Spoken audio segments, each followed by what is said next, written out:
یہ سارے ہیولے پیچھے ہٹتے ہوئے ایک بڑے دھندلکے میں غائب ہو گئے۔ اس رات کیمپ سے واپس آ کر اس نے طے کر لیا تھا کہ وہ کانپور لوٹ کر جی توڑ کر محنت کرے گا، فرسٹ ڈویژن لائے گا، مقابلے کے امتحان پاس کرے گا، اور ایک دن اس کے نام کے آگے لکھا جائے گا SJ علی ICS۔ پھر جب میں محمد گنج آؤں گا تو کسان کہیں گے جنٹ صاحب دورے پر آئے ہیں، جنٹ صاحب، کلکٹر صاحب، کمشنر صاحب۔ کچے راستے پر یکے کو زور کا دھچکا لگا۔ اس نے جلدی سے یکے کا ڈنڈا پکڑ لیا اور دوسرے ہاتھ سے کوٹ کی جیب میں سے پاسنگ شو کی ڈبیا اور ماچس نکالی۔ جب اس نے ماچس جلائی تو گوبندوا نے مڑ کر اسے دیکھا۔ ای کا کرت ہو، اس نے صدمے سے کہا۔ گھر پہ نہ بتانا گوبند چاچا، جمشید نے بڑی لجاجت سے درخواست کی۔ ICS کے سارے خواب گوبندوا کی تیوری پر بل دیکھ کر پل کی پل میں ہوا ہو گئے۔ اچھا نہ کہبا، مل سہرن مارا کہ ای سب نہ سیکھو۔ گوبندوا نے مریل گھوڑے کو دوبارہ چابک لگائی۔ چلت نہیں سسور، تو کا سرگٹ چاہیے۔ جمشید نے ایک طویل کش لے کر ناک سے دھواں نکالا۔ اتنے میں سامنے سے گوبردھن چاچا آتے دکھائی دیے۔ وہ کندھے پر ہل رکھے بیلوں کی جوڑی ہکاتے اپنے کھیت کی طرف چلے جا رہے تھے۔ جمشید نے گھبرا کر سگریٹ مٹھی میں چھپا لیا۔ گوبر چاچا نے اگر دیکھ لیا تو یکے سے اتار کر 50 جوتے لگائیں گے اور گنیں گے ایک نہیں۔ گاؤں میں کس قدر دقیانوسیت ہے، اس نے شدت کی جھنجھلاہٹ کے ساتھ سوچا۔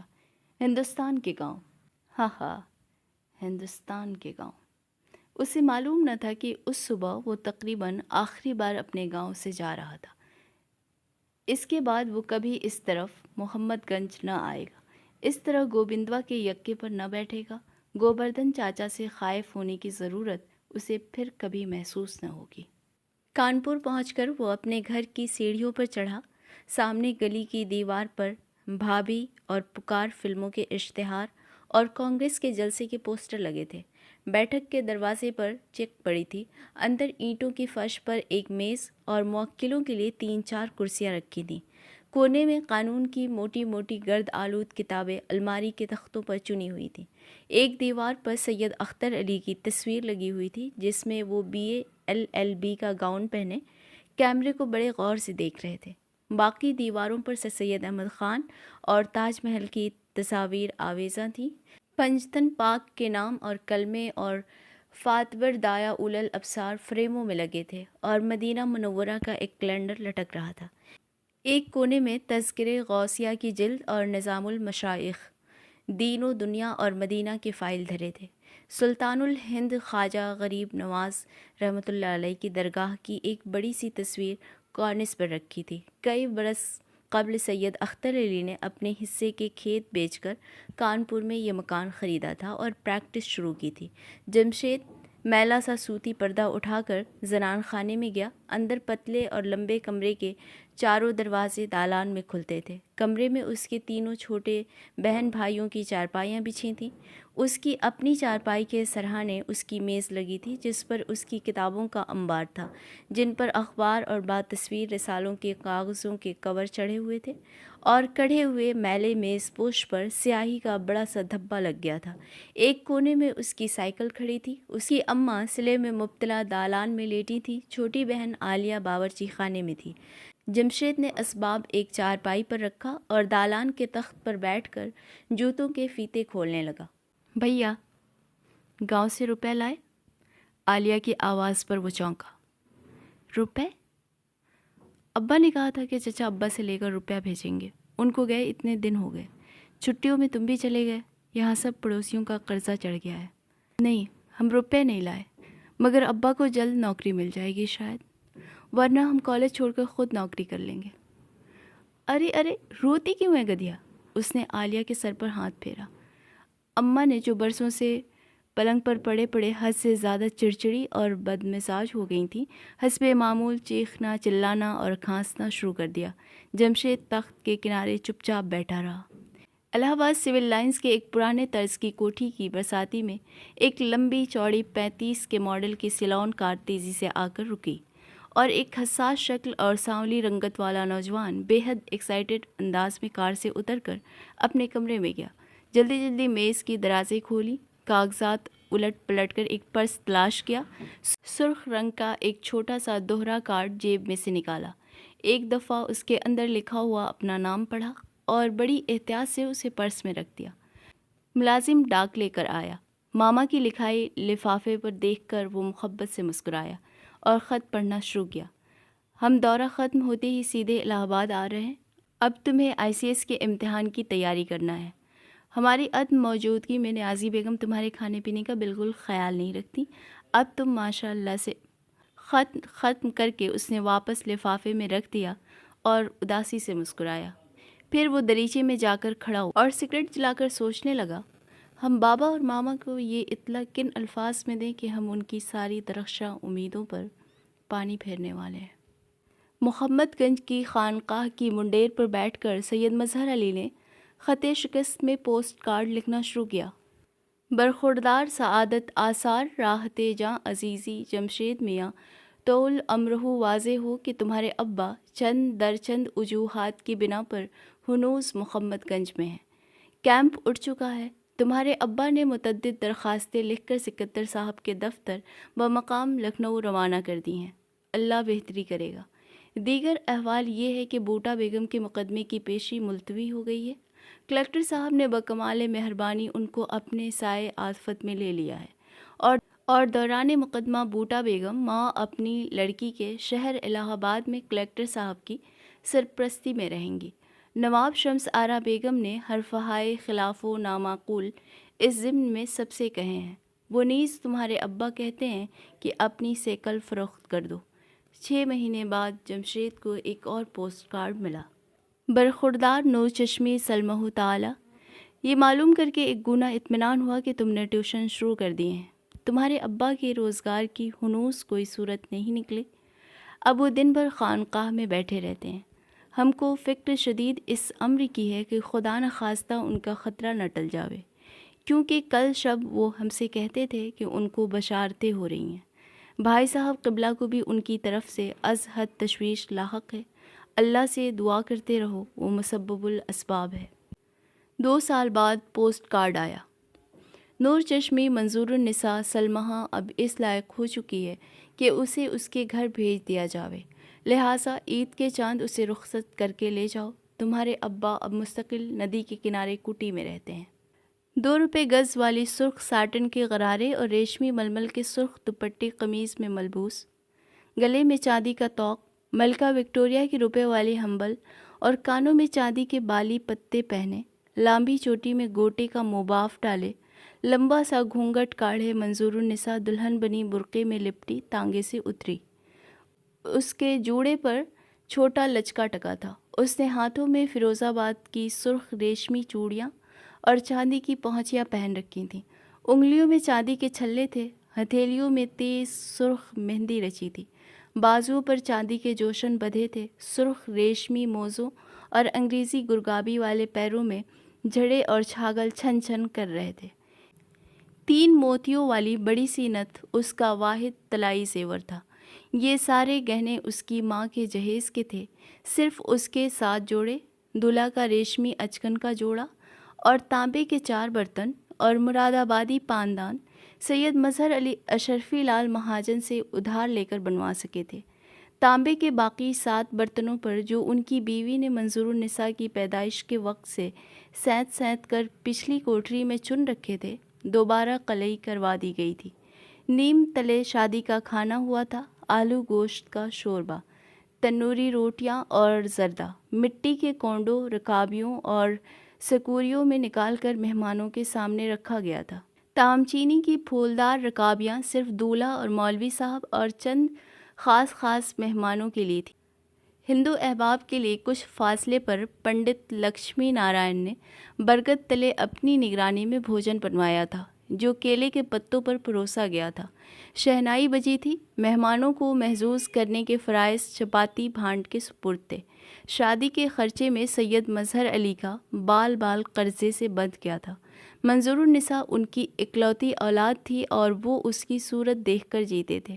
ان کا جی چاہتا تھا کہ اشرفی لال کی سود در سود کی پرواہ نہ کرتے ہوئے اپنی لاڈلی بچی کے بیاہ میں دل کے سارے ارمان نکالیں۔ مگر قدم قدم پر ان کے افلاس کا بھوت سامنے آ کھڑا ہوتا اور وہ جی محسوس کر رہ جاتے تھے۔ جب رخصتی کا وقت قریب آیا تو وہ گھر سے چلے گئے تھے اور درگاہ کی منڈیر پر جا کر چپ چاپ بیٹھ گئے تھے۔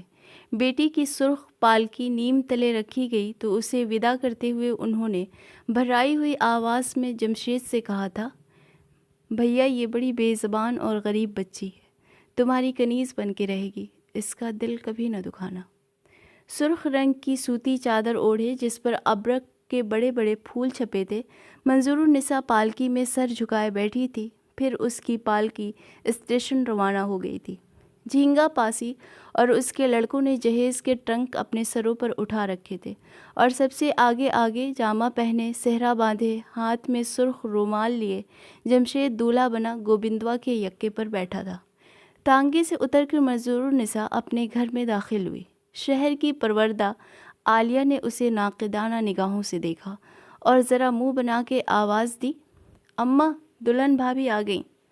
منظور النساء کو دالان کے برابر والی کوٹھری میں بٹھال دیا گیا جو اس کا حجلے عروسی تھا۔ یہاں محلے والیوں کے سامنے اس کی منہ کی دکھائی ہوئی جو 1 روپے 2 روپے اس کے سامنے بچھے ہوئے سرخ رومال میں ڈالتی گئیں۔ 1 ہفتے تک وہ دن بھر بغیر ہلے جلے پلنگ پر سرنگوں بیٹھی رہی اور جب کوئی محلے والی اس کا گھونگھٹ اٹھاتی تو وہ دستور کے مطابق فوراً آنکھیں بند کر لیتی۔ اس کے بعد منظور النساء نے آنکھیں کھولیں اور اپنے گھر کو دیکھا۔ یہ چھوٹا سا مکان اس کے لیے محل کے برابر تھا۔ اس میں برقی روشنی تھی، میز کرسیاں تھیں، چینی کے برتن تھے، کاغذی پھولوں سے سجے ہوئے نیلی کانچ کے گلدان طاقچوں میں رکھے تھے اور اس کی بجلی پسند نند عالیہ اسکول میں انگریزی پڑھتی تھی۔ جمشید اب MA فائنل میں تھا اور رات گئے تک ٹیوشن کر کے گھر کا خرچ چلاتا تھا۔ اس نے بیٹھک کا کمرہ بھی کرائے پر اٹھا دیا تھا اور کفایت کے خیال سے سگریٹ پینے چھوڑ دیے تھے۔ 22-23 سال کی عمر میں وہ تلخ مزاج، قنوتی اور ذہنی اور جذباتی طور پر بوڑھا ہو چکا تھا۔ منظور النساء نے گھر کا سارا کام مشین کی طرح سنبھال لیا۔ وہ دونوں وقت کا کھانا پکاتی، بڑی لگن سے ساس کی تیمارداری کرتی، ان کی جھڑکیاں اور طعنے سنتی، دیوروں کی خاطر کرتی اور عالیہ سے مروب رہتی۔ جمشید اس سے سیدھے منہ بات نہ کرتا، مگر اسے اس کا کوئی غم نہ تھا۔ اس کا فرض اپنے شوہر کی خدمت کرنا تھا اور وہ اپنے شوہر کی پرستش کرتی تھی۔ لیکن جب وہ پہلوٹی کے بچے کی پیدائش کے لیے محمد گنج گئی تو اس کے بعد جمشید نے اسے کانپور واپس نہ بلایا۔ اس نے سید مظہر علی کے تشویشناک اور بعد میں المناک خطوں کا جواب دینا بھی چھوڑ دیا۔ جنگ شروع ہوئے 3 سال گزر چکے تھے۔ وہ ملٹری اسٹورز کے محکمے میں حوالدار کلرک ہو گیا۔ سال بھر میں اسے ترقی مل گئی اور وہ شہر کا مکان کرائے پر اٹھا کر گھر والوں سمیت چھاؤنی کے ایک کشادہ اور ہوادار کوارٹر میں منتقل ہو گیا۔ اب وہ 400 روپے ماہوار پاتا تھا اور گھر میں کینٹین کے سامان کی ریل پل تھی۔ آنکھوں کی کمزوری کی وجہ سے وہ ایمرجنسی کمیشن میں درخواست نہ دے سکتا تھا، جس کا اسے بے حد افسوس تھا۔ اسی زمانے میں اس نے سگریٹ کا پورا ڈبہ رات بھر میں پھونک ڈالنے کے بعد منظور النساء کو طلاق لکھ بھیجی۔ جب منظور النساء کے ہاں لڑکی پیدا ہوئی تھی تو سید اختر علی کو ان کی کوٹھی سے پکڑ کر منگوایا گیا تھا اور انہوں نے پوتی کے کان میں اذان دی تھی۔ شاہ منور علی نے انگنت دعائیں پڑھ کر بچی پر پھونکی تھیں۔ محلے کی عورتوں نے چاول کے کھم بنا کر اور گلگلے تل کے خدائی رات منائی تھی۔ نیم تلے چپاتی بھانڈ نے نقلیں دکھائی تھیں اور گاؤں کی البیلی پاتر حشمت ٹھمکی لگا لگا کر کھس کے ڈیل الاپتی سید مظہر علی کے نزدیک پہنچی تھی، جو احباب کے ساتھ کھاٹ پر بیٹھے حقہ پی رہے تھے اور نواسی کی پیدائش کی خوشی میں انہوں نے بڑے رومال کی گرہ سے 2 روپے نکال کر اسے دیے تھے۔ اندر صحن میں جھینگا پاسی کی عورت گھونگھٹ کاڑ کے اور کمر پر ہاتھ رکھ کے ناچی تھی۔ حیدری ڈومنی اور اس کی بہنوں نے جچا گیریاں گائی تھیں، اور چونکہ منظور النساء بچی کی پیدائش میں مرتے مرتے بچی تھی، اس لیے چند روز بعد شکرانے کے طور پر بی بی کی سنہک بھی کی گئی تھی۔ جب بچی کا عقیقہ ہوا تو نانا نے اس کا نام فرحت النساء بیگم رکھا۔ شاہ منور علی نے اسے گنڈے تعویذوں سے لاد دیا۔ صحن میں ڈھولک رکھی گئی اور منظور النساء آنکھ کے نشے کا فالسئی جوڑا پہنے بچی کو گود میں لیے چارپائی پر بیٹھی سہیلیوں کو حسب معمول کانپور کے شہر کی حیرت ناک قصے سناتی رہی۔ سڑکوں پر ٹن ٹن کرتی ریلیں چلت ہیں۔ یہ بڑے بڑے کارخانے رات کو آنگن میں سو، صبح کو دھواں دھار اٹھو۔ ایک دفعے ہم ان کے ساتھ سنیما بھی گئے رہے۔ اسی وقت شمبھو دادا جو گاؤں کے ڈاکیے بھی تھے رجسٹری خط لے کر آئے۔ سید مظہر علی کی بیوی گمسم بیٹھی پالنے کی ڈوری ہلایا کی۔ گاؤں بھر کی عورتیں صحن میں جمع ہو گئیں۔ نوزائیدہ بچی جس کے ماتھے پر نظر کا ٹیکا لگا تھا اور کلائی میں سیاہ ڈوری بدھی تھی، اسی طرح ہنس ہنس کر کلکاریاں مارتی رہی۔ باہر نیم تلے توقیر میاں، گوبر چاچا، لالا مجلس رائے، شیخ رمضان، مولوی محمد حسن، پنڈت لکشمی نارائن، گوسائی کاکا اور گوبندوا سر جھکا کر بیٹھ گئے۔ شاہ منور علی خانقاہ کے اندر خاموش بیٹھے رہے۔ انہوں نے صرف ایک نعرہ لگایا، بڑی لمبی جائیداد اس نے عطا کی ہے، شکر ہے، شکر ہے، شکر ہے۔ سید اختر علی گومتی کے ساحل پر مراقبے میں مصروف رہے۔ ان کو کسی نے یہ اطلاع نہیں دی۔ کئی برس گزر گئے۔ بچی کو اس کی نانی پال رہی تھیں۔ منظور النساء پکانے ریندھنے کے بعد زیادہ تر خاموش بیٹھی آسمان کو تکا کرتی۔ صبح صبح وضو کے لیے اٹھتی تو کھیرنی کے درخت کے نیچے پیڑے پر بیٹھ کر مناجاتیں پڑھتی۔ توئی سروری اور توئی اکبری، میری باری کیوں دیر اتنی کری۔ کبھی وہ میلاد اکبر کھول کر بیٹھ جاتی اور چپکے چپکے ہونٹ ہلاتی۔ جب باغ جہاں کے مالی نے کی دیکھا بھالی پھولوں کی، ایک پھول اس میں سے چھانٹ لیا تھی جتنی ڈالی پھولوں کی۔ گرمیوں کے طویل دوپہر کے سناٹے میں، جاڑوں کی رات کے سرد اندھیرے میں، برسات کی بھیگی دوپہروں میں اس کی آواز اس چھوٹے سے مکان میں گونجا کرتی۔ تیری ذات پاک ہے اے خدا، تیری شان جلے جلالہ، تیرا نام عادل کبریا، تیری شان جلے جلالہ، جسے چاہے جیسا بنا دیا، تیری شان جلے جلالہ۔ اکثر وہ روٹیاں بیلتے بیلتے، فرت النساء کی چٹیاں کرتے کرتے، دھان پھٹکتے پھٹکتے وہ شعر گنگناتی جو اس نے مولوی محمد حسن کی بیوی سے سنا تھا۔ دو پھول سات پھولے قسمت جدا جدا ہے، ایک قبر پہ چڑھا ہے ایک صحرے میں گدھا ہے۔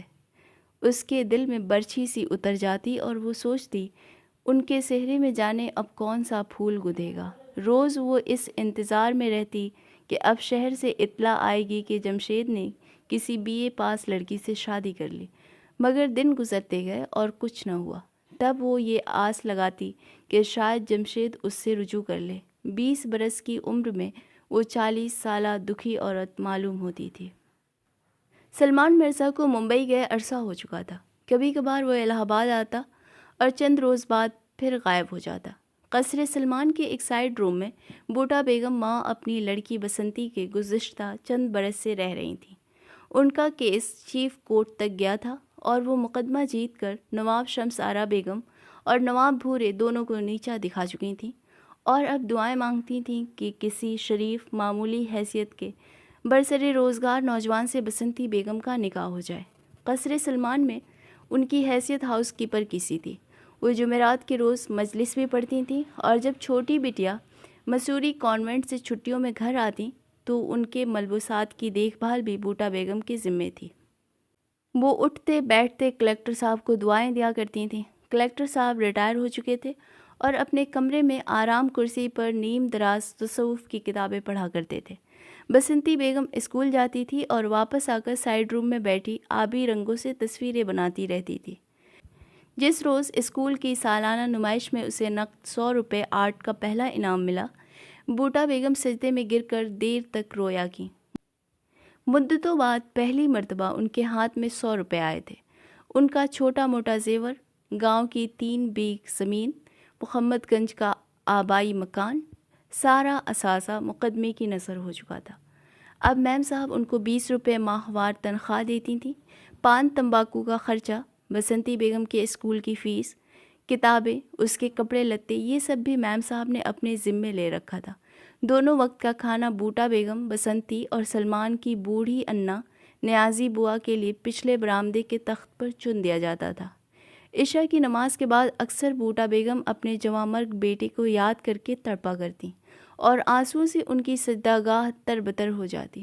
محرم کے دنوں میں وہ علموں کی بلائیں لیتی، تازیوں کی دھول آنکھوں سے لگاتی اور جناب علی اصغر کے گہوارے اور ذوالجناح کے سامنے کھڑے ہو کر بلک بلک کر دعائیں مانگتی، یا مولا، یا مشکل کشا، یا سید الشہداء، یا امام مظلوم علیہ السلام، بسنتی کا نصیبہ کھول دیجیے، بسنتی کو عزت آبرو کے ساتھ کہیں ٹھکانے لگا دیجیے۔ اس وقت 100 روپے کا نوٹ بسنتی نے ان کو لا کر دیا تو انہیں فریری سی چڑھی۔ یہ کثیر رقم ان کی دکھیاری بیٹی کی صلاحیت اور محنت کا صلہ تھا۔ یا الہی اس کا مقدر اچھا کر۔ آنند موہن گھوش اسکول کی ہیڈ مسٹریس کا چھوٹا بھائی تھا۔ نمائش میں بسنتی بیگم کی تصاویر دیکھنے کے بعد اس نے ایل ایم سین کو لکھا، اگر میں آپ سے یہ کہوں کہ میں نے ایک تقریباً جینیس کو ڈسکور کیا ہے تو آپ کو یقین نہ آئے گا۔ اگلی مرتبہ لکھنؤ آرٹ اسکول کے پرنسپل ایل ایم سین جب الہ آباد آئے تو مس ریبا گھوش نے اپنی ہونہار طالب علم کو ان سے ملوایا۔ آئندہ سال میٹرک کے بعد بسنتی بیگم سرکاری وظیفے پر لکھنؤ آرٹ اسکول میں داخل ہو گئی۔ ابھی وہ 3rd ایئر میں ہی تھی کہ بوٹا بیگم سخت بیمار پڑی اور اسے الہ آباد واپس آنا پڑا۔ یہاں وہ کالج میں داخل ہو گئی اور اس نے اپنے آپ کو بسنتی بیگم کہلوانا ترک کیا، کیونکہ یہ نام اس کے شدید دکھی بچپن کی یادگار تھا۔ ایف اے کے بعد وہ اپنے پرانے اسکول میں ڈرائنگ ٹیچر ہو گئی۔ اس نے بوٹا بیگم سے کہا، میں 13 برس کی عمر سے دھکے کھا رہی ہوں، 7 سال سے ہم لوگ اس محل میں رہ رہے ہیں، مجھے مفت کے ٹکڑے توڑتے اب شرم آتی ہے۔ مجھے 125 ماہوار کی نوکری مل گئی ہے، شام کے وقت میں ٹیوشن بھی کروں گی اور شہر میں مکان لے کر رہوں گی، سامان باندھ لیجیے۔ اکیلی بٹیا کیسے رہی ہو؟ بوٹا بیگم نے بھوچکی ہو کر پوچھا۔ اماں، اس نے اکتا کر بحث قطعی طور پر ختم کرتے ہوئے جواب دیا، میں وہ بسنتی بیگم نہیں ہوں جسے نواب بھورے کے سپاہی اٹھا کر لے گئے تھے، اور دوسری بات یہ کہ میں اکیلی نہیں ہوں، ملک کے سارے عوام، سارا محنت کش طبقہ میرے ساتھ ہے۔ اس نے آنند موہن گھوش کے الفاظ دہرائے جس نے اس سے بے حد جوشیلے انداز میں کہا تھا، سوریا، دیش کی ساری جنتا، ساری ورکنگ کلاس تمہارے ساتھ ہے۔ بوٹا بیگم کے پلے کچھ نہ پڑا، یہ نئی حیرت انگیز بسنتی کیا کہہ رہی ہے۔ انہوں نے جا کر میم صاحب سے کہا، میں سمجھتی ہوں، میم صاحب نے آہستہ سے جواب دیا، میرا بیٹا اسی طرح گھر کا عیش آرام چھوڑ کر گلیوں کی خاک چھاننے نکل گیا۔ یہ آج کل کی اولاد ہے، ان کو سمجھانا لا حاصل ہے، یہ ہمیشہ اپنی منمانی کریں گے۔ جمعرات کی جمعرات تو آتی رہیے گا نا، میں موٹر بھیج دیا کروں گی۔ بوٹا بیگم رونے لگیں۔ سلمان ایک روز الہ آباد آیا تو آنند موہن گھوش نے اسے ثریا حسین کا ذکر کیا جو صحیح معنوں میں عوامی فنکار بن سکتی تھی، کیونکہ خود ایک کسان گھرانے سے تعلق رکھتی تھی۔ شام کو آنند موہن گھوش سلمان کو پرانے کٹرے کے ایک چھوٹے سے مکان پر لے گیا اور دروازے پر دستک دی۔ بوٹا بیگم نے اندر سے جھانکا۔ مس حسین ہے؟ آنند موہن گھوش نے پوچھا۔ کو؟ مس حسین؟ بوٹا بیگم کی سمجھ میں نہ آیا۔ بسنتی، انہوں نے آواز دی۔ وہ دروازے پر آئی۔